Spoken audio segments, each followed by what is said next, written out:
As the lockdown extends across the country, it is not just humans who have been impacted. Animals, especially stray dogs, cats and cows that are largely dependent on humans for their food, have been left to starve. But some citizens are trying to change that. Manjari Chaitanya, a scientist from Bengaluru, is working round the clock to feed 2,000 to 2,500 stray animals. A restaurant in the city owned by Neeral has dedicated its kitchen with the manpower to cook food for the starving animals in 2 batches. They are only stray dogs, and stray dogs in India are basically scavengers.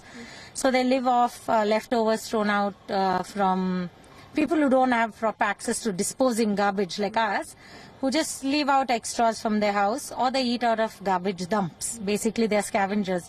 So now with the lockdown and all restaurants being closed, meat stores being closed, no humans emptying their dabbas outside, no children being naughty and throwing out their lunch boxes, the dogs are in a fix. They don't know. I'm sure they're enjoying being without humans, but they're not enjoying the lack of food and the heat.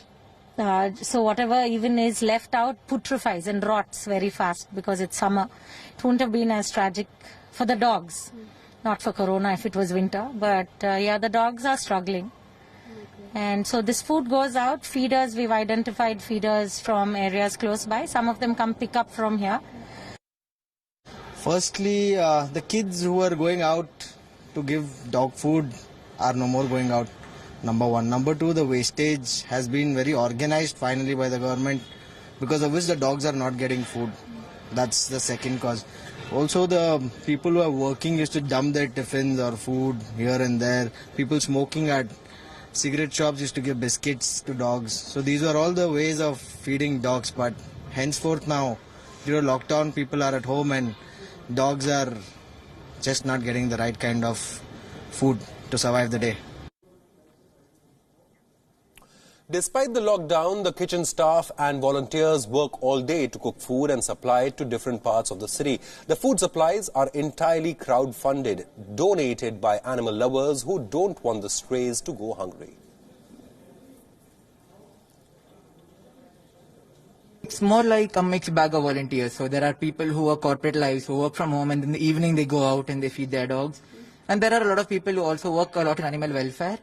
And they do it on a daily basis, but now since it's becoming difficult for them also to get ration and get chicken and cook it for their dogs, they prefer picking it up from one certain place. So what we also plan to do is, instead of multiple people, cooking in multiple houses and then feeding all their dogs in their area, if we kind of, bottle it down to one place where the food is being cooked, so it'll be easier for them to come pick up and then go around and feed their dogs.